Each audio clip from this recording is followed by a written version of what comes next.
There's been human beings using rocks in cold places to survive. Okay, that period of our history is longer than the current one. That period of human history was the pinnacle of survival, the pinnacle of bushcraft. These people were the best at surviving in the woods. And they didn't have knives you could baton. All the things we do now, they did it a different way.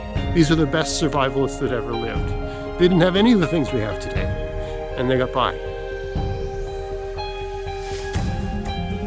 Hey, it's Greg here with Outdoors on the Cheap, and I thought I'd do a video today speaking to a comment one of my viewers made on a video I made a year ago. Okay, now this video got a fair amount of views and a lot of comments and a fair amount of critique on the video, and this guy's comments kind of summarized most of the comments people usually make that are critical of the video. So what was the video about? It was, I think the title was called "You Don't Need to Baton Wood in a Real Forest." And the gist of the video was that if you know the woods you're in and you know how to use the stuff, you know what's there and how to use everything, you really don't need batoning to start a fire. Really, batoning is something you do around a campground, in a backyard, that sort of thing, where there's not a lot to choose from. There's kind of slim pickings, there's not a lot of resources. Or if you're in camp over a long amount of time, maybe then, because you're running short on resources. But when you're in a wild forest like this, I mean, everything's either growing or dying, right? And everything that's dying is, depending on how protected it is, flammable, right? I'm looking around me right now, and there's live trees, right? There's a live spruce tree, or this is fir, a live fir tree right behind me here. But then there's a dead spruce tree over there, and a dead fir tree over there, and there's dead pine tree over there. Right, there's, I would say about a third of the trees in any given space are dead. Maybe 25% are dead, something like that, right? I mean, when a tree dies, it doesn't disappear, right? When a tree dies, it just stays where it is for years and years and years until some storm knocks it down, right? And all the trees that are standing are good wood. Also, on any tree that's live, here, there's one right here. There's a spruce tree right here, and I can snag two dead branches that are underneath, right? The tree grows, it gets a canopy, the lower branches get starved of light, and they just die, and they become dry and brittle and excellent firewood. All right, so the video is around that, and just for the sake of proving a point, I went out in the woods in the rain, in a really good rain, after days of rain, and I lit a fire.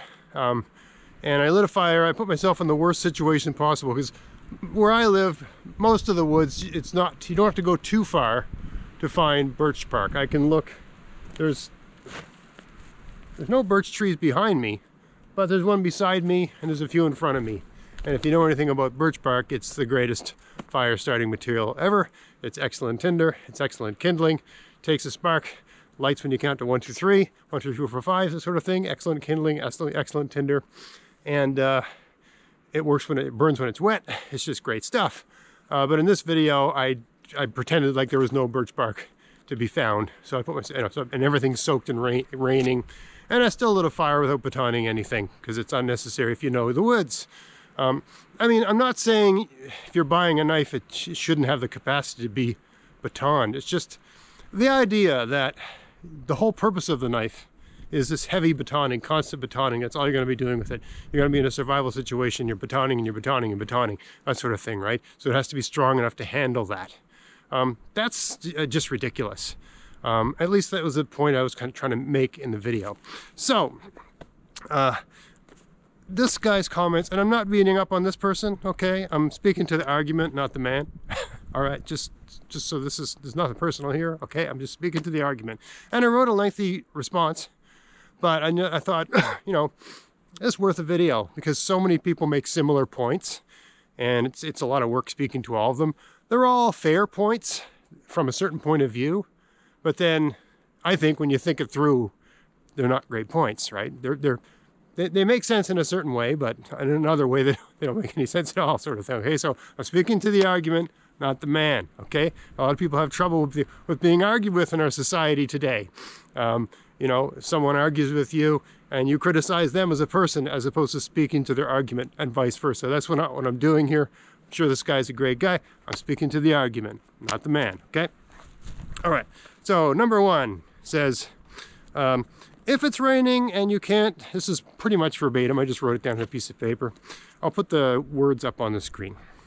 If it's raining and you can't baton large pieces of wood, you won't have a fire big enough to keep you warm through the night because large pieces of wood will be wet on the outside. Okay, so we got a situation here where it's raining and it's cold and you need a fire for the entire night to keep yourself warm. That's the situation that's been described here. Okay, so you need a fire big enough to do that. I don't know if you've ever made a fire big enough to keep you warm all night, right? And this is different than feeding a wood stove. I'm just, you're in a survival situation, right? So you don't have a wood stove, right? You're lost or whatever, and you got to spend the night in the woods, okay? Or you're injured and you have to spend the night in the woods, that sort of thing, right? Or the person you're with is injured and you can't leave them and you got to spend the night in the woods. Whatever the situation, your ride doesn't come to pick you, whatever, right? Something goes wrong, your skidoo breaks down, your ATV breaks down, your dirt bike breaks down, whatever, right? Okay. So you got to survive the night. I don't know if you've ever been in a situation like that, but the idea that you're going to cut and split enough wood to burn all night to keep you warm outdoors, right? That's just insane. You know how much wood it takes, right? Like when you're lighting a survival fire for warmth in the outdoors, you're using like logs, 8 feet long, 6 feet long, like big pieces of wood, right? You get a fire going and you knock over trees or you cut them down with your folding saw. Usually, if you're in a survival situation, you're finding whatever you can find. So you have a preference for trees you can push down. And you usually can push down dead trees because they tend to rot at the bottom, right? They're dry up top, but where the tree has an interface with the soil, it gets wet there and the wood rots out. So you can usually push over. I mean, not every dead tree, right? But for every, 10 dead trees you find, you can push one over. And it's way easier to push over a dead tree than to cut down a dead tree. So you're not going to mind walking a few extra, roaming around a little bit and looking for them. You're going to pick everything within, let's say, a 50-yard radius of where you're going to set up your camp. You're going to, that's a lot of space. In a forest, that's a lot of resources. Okay, a wild forest where there's no people. Once you have a fire going, right, and you're going to be able to find little twigs and all that sort of stuff to get the fire going. If it's a forest, I mean, every tree has no branches. There's no branches on any of the tree. I mean, every tree's got branches. There's various kinds of dead trees that have stuff you can break off, right? There's all kinds of stuff you can use to get a fire going. Once you get a fire going, you take the big pieces of wood, big logs, and you put them over the fire and you burn them in half. And then you bring them back into the fire and they burn in half. And you just keep doing that, right? So, the idea that you're gonna have to baton all the wood you're gonna burn in the fire for the whole night is ridiculous. The only thing you'd want to baton the wood for was to get the fire going, but as I showed in that video and other videos, and one I just made very recently, you don't need to baton any wood to get a fire going if you're in a wild forest, because there's stuff like this everywhere, right? Right, this is excellent kindling. It's a matchstick, for crying out loud. The forest is full of match. The only reason you think you have to baton wood and make kindling and make feather sticks is, I don't understand what forest these people are in, where that's, I chose this spot to make this video because it was out of the wind and the lighting looked good. But I mean, even right here, right next to where I'm standing, there's this stuff, right?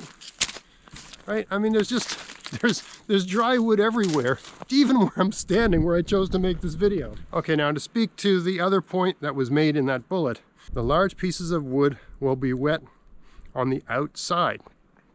So the argument that I push down or cut down, I can see one right there. There's a tree that's about 4 inches in diameter at the base, and it's dead, and the top's broken off, and it's got almost no branches on it. So I know it's been dead a long time, and I could probably push it over, okay? I got a perfectly good piece of wood there, but let's say it's been raining all day or for days, right? The outside of the wood is wet, the inside of the wood's dry. The argument that we got to cut this up in sections and baton every single one of them, otherwise it just will not burn. I mean, this is ridiculous. Once you have a fire going, you take a tree like that, you just stick it over the fire, right? You make a big fire, right? And once you get the fire going, and there's enough stuff in the woods, you don't need to baton a bunch of wood to even get a fire going.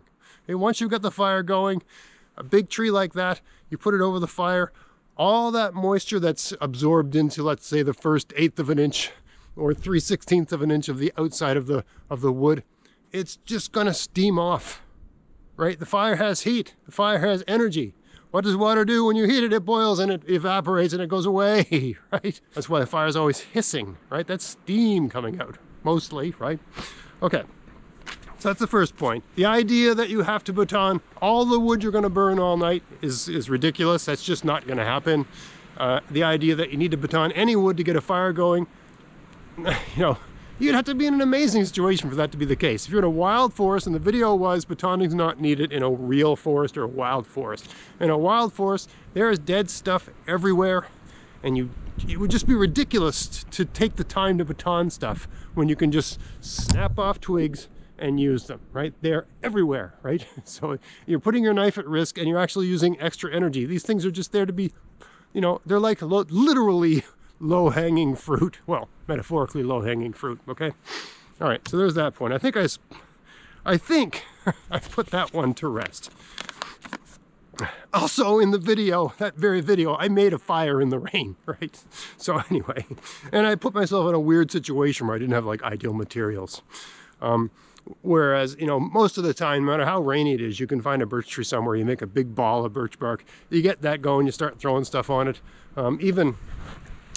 Even boughs like this, which, you know, you wouldn't think these are flammable, but you stack these over a ball of birch bark, a pile of these, it goes up like it was doused in kerosene, right? You can make a lot of fire real fast. It doesn't make a great fire, but it makes a lot of heat and a lot of, you can dry out an area, you can get an intensity going, you can do a lot by using birch bark and spruce boughs. Maybe we should do a video on that. Okay, here's the second point. Having a knife prevents you from having to carry a hatchet. So it's an odd choice of word there, prevents you. Having a knife doesn't prevent you from doing anything. Having a knife enables you to do things, right? You can still carry a hatchet if you have a knife. I think what he's trying to say is if you have a knife, you don't need a hatchet.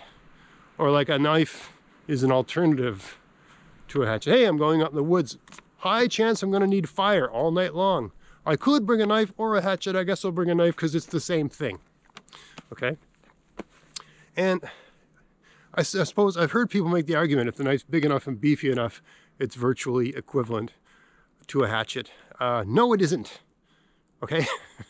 A hatchet has the shape and the physics of a hammer, right? It's an axe, right? And by the way, I wouldn't even bring a hatchet. Like, if you're going in the woods and you have to spend the night and you need fire and heat all night long, you should bring a saw, at least a folding saw with a blade about that long.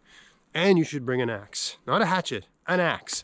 And I mean an axe where if you put the head of the axe in the palm of your hand and hold it at your waist, the handle comes up to your armpit, right? Minimum length. Now, that's not me saying that. That's, you know, a lot of manuals recommend that. And if you spend a lot of time in the woods using axes, you'll find that's a much more functional, versatile, safe axe, right? Swinging a hatchet and you're standing on your feet and you miss, it goes into your leg or some other precious part of your body, right? The only way to cut down a tree with a hatchet is to kneel a particular way to do it safely. If you're kneeling all the time, your knees are getting wet. You don't want to be kneeling on the snow, right? So you bring an axe in the woods. You never bring a hatchet to an axe fight, and you sure as hell don't bring a knife to a hatchet fight or an axe fight, okay? So the idea that the knife is an alternative to the hatchet is a knife cannot do what a hatchet can do. They're not even close. I don't care what the knife is. I even did a video, I think it was last year, comparing a machete to a hatchet.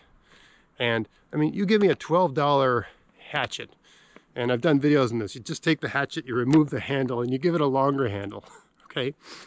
Give me one of those over the greatest knife you've ever seen. Axes do axe stuff the best. Knives don't do axe stuff well. Knives do knife stuff good. Cutting. A knife is a cutting tool. It's not a splitting tool. A knife can be used as a splitting tool, but it's not an alternative to an axe. I mean, an axe is you think about an axe, it's a weight on a pendulum, right? When you swing an axe, it's basically you've got a heavy weight at the end of a pendulum, but the weight at the very end is basically a wedge with a sharpened edge made of steel, right? So you get incredible physics with that, right? That's why in medieval times you could use something like an axe to go right through armor. Can't go through armor with a knife, right? Knives are for getting in tight little holes or for slicing, right? But if you've got a helmet on and I hit you with an axe, it's still going to be bad. Even if the helmet prevents the axe, blocks the axe, it's still going to be really bad. Right? Axes impart an incredible amount of energy on their targets. Okay, so yes, if you're going in the woods and you're making the decision, should I bring a knife or should I bring an axe? Because the argument here, having a knife prevents you from having, it's one thing to be just caught out, right? You go out for the afternoon, you bring a knife because you're supposed to, because that's what every survival manual says. And then you're stuck overnight with just the knife. But the wording here is having a knife prevents you from having to carry a hatchet. Meaning you're thinking about it, well, it's going to be cold, and might be raining, and I have to survive all night, and I have to stay warm. Should I bring a knife or a hatchet? Oh, I guess I'll bring the knife because they're the same thing. That's ridiculous. They're not the same thing, okay? I suppose if you were going out for the afternoon to make a picture to put on Facebook, and you were going to make a feather stick, you'd want to bring the knife so you could look cool, I guess. But a knife is not an alternative to a hatchet. They're just not the same thing. The third argument this guy made was, you need to baton wood to make a Swedish torch. To which I would say, you don't need a Swedish torch. No one ever needed a Swedish torch to survive in the history of survival, in the history of ever. Okay? For those that don't know, you take a piece of wood about this big around, 8 inches or so, and you split it into 4 pieces, right? In a very clever way, and you wedge birch bark. And if it's perfectly dry, this wood has to be perfectly dry for this to work, right? So it's usually something you do in a campground with wood that's been cut with a chainsaw and stacked for years, so it's bone dry. But if the wood's perfectly dry, a flame goes up the center of that sort of plus thing in the middle, and you can set your fry pan on top of that and make beans and wieners or make tea or whatever, okay? No one ever needed a we're talking about survival here. We're talking about a situation where you need a fire. No one ever needed a Swedish torch in the history of survival, in the history of ever.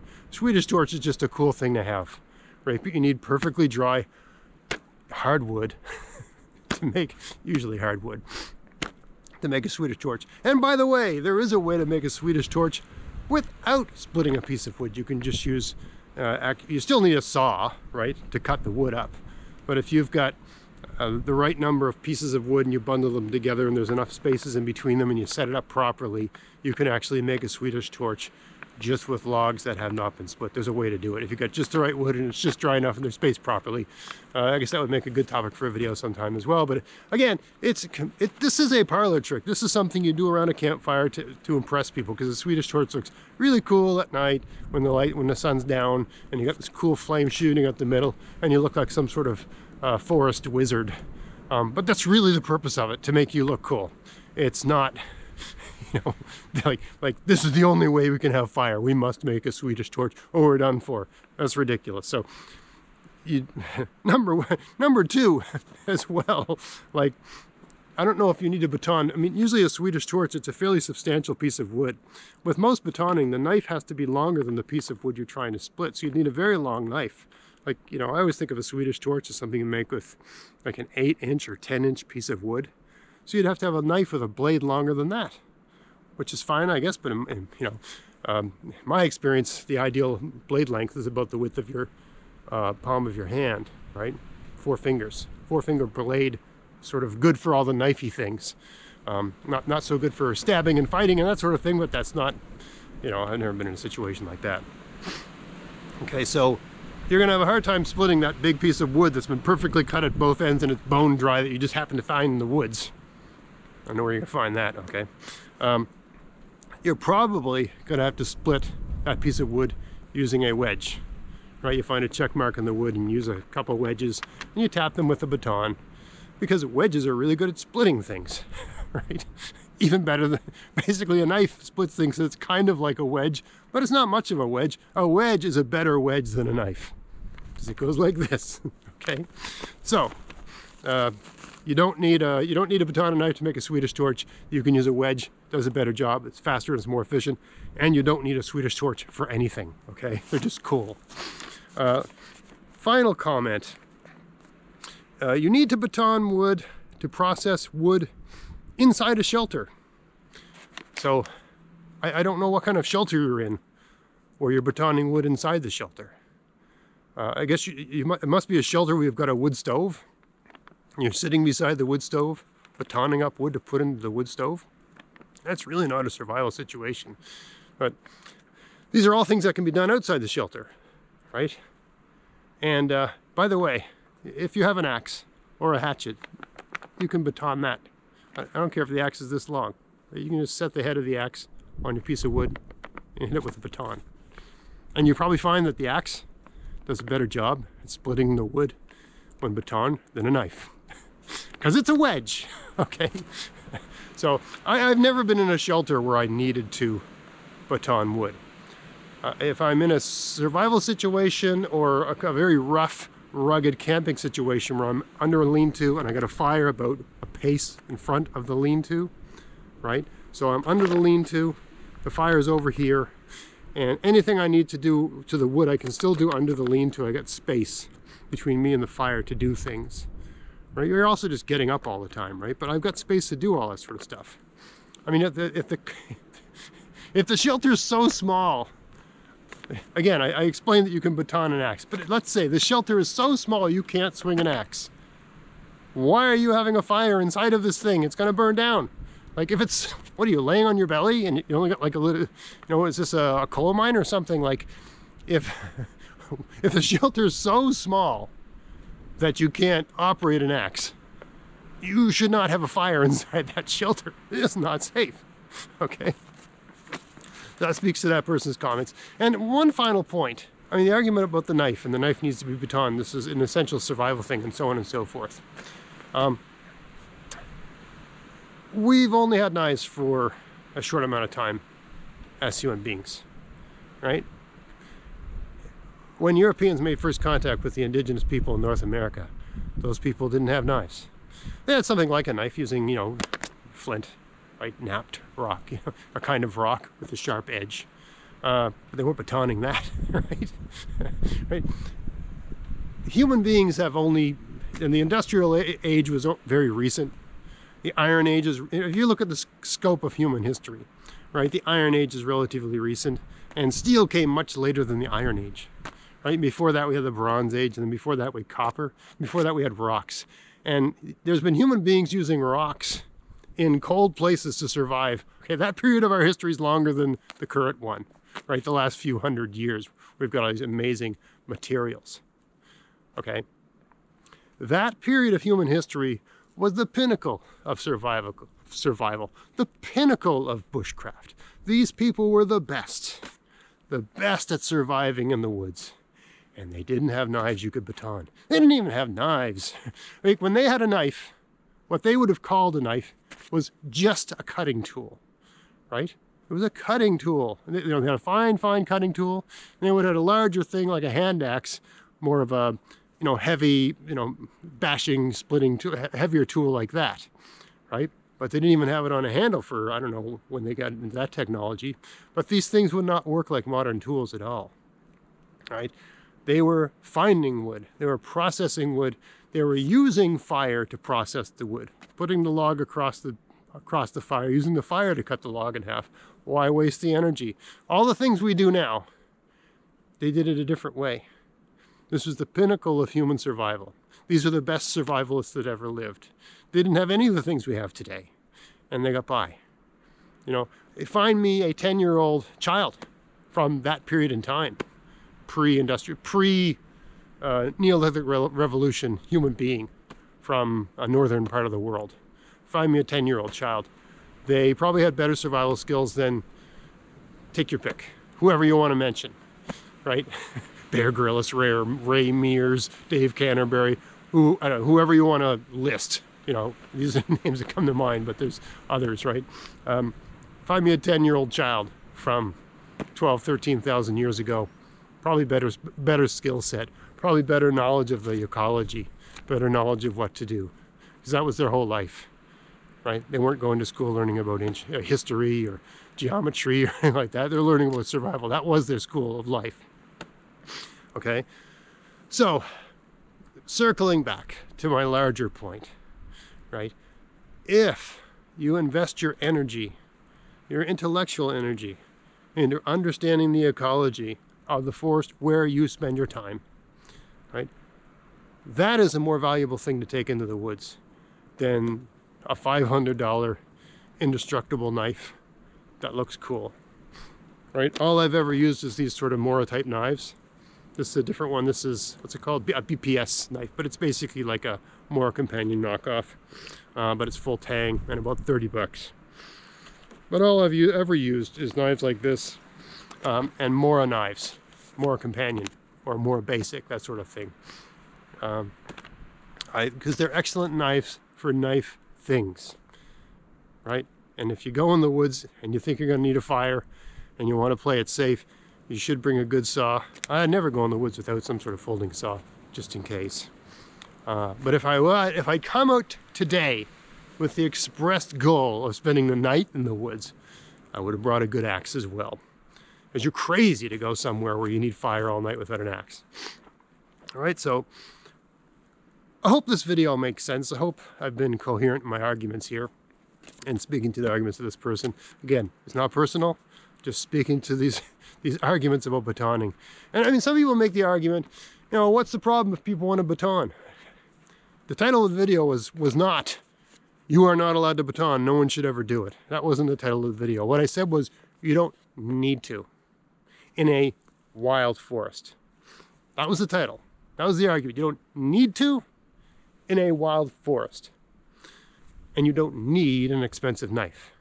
I'm not saying you shouldn't have one. I'm not saying you're not allowed to baton. That's not the argument.